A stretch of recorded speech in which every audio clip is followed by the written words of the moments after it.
Hammaga salom. Hozir emailimni tekshiryapti. Bir tomoshabindan kelgan savolni ko'rib qoldim. Savol juda ham qiziq. Qisqa qilib aytadigan bo'lsam, tomoshabin so'rayapti, qanday qilib zerikmayman? Nima sababdan men shuncha vaqtdan beri videolar qilyapman?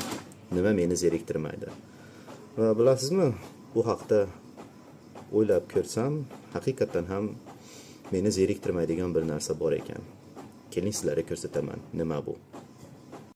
Kanalimdagi izoh bo'limiga o'tib, bloklangan izohlarga qaraymiz va silkalar va mana shu joyda eng qiziqlari. Va mana mening motivatsiyam. Tod haromiga itti bolasi, seniga harom musulmonlar haromsan, xuy-pilot, todmisan, xuy-pilotmisan. Sen ko't desa yomon ko'rmaganda, ey tod maymunni bolasi, anova anayni o'ynashlari ekan.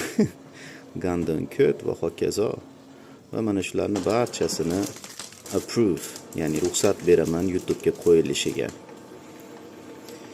Mana mening motivatsiyam. Musulmonlardan har kuni keluvchi son sanoqsiz haqoratlar. Men ushbu izohlarni o'qib, YouTube'ga joylab maza qilaman.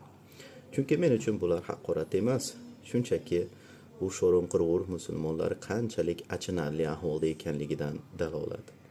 Ularning farosati yetmaydi, tuppa-tuzuk javob bergani shu aqli yetgan narsasini yozadi va o'z ko'rib turganingizdek, aqli yetgan narsa bu mana shunday axlat so'zlar. Chunki miyasi to'la axlat. Va mana shuni ko'rish menga rohat beradi, deydimi? Va shu sababli mana davom etyapman videolar qilishda. Shunaqa gaplar.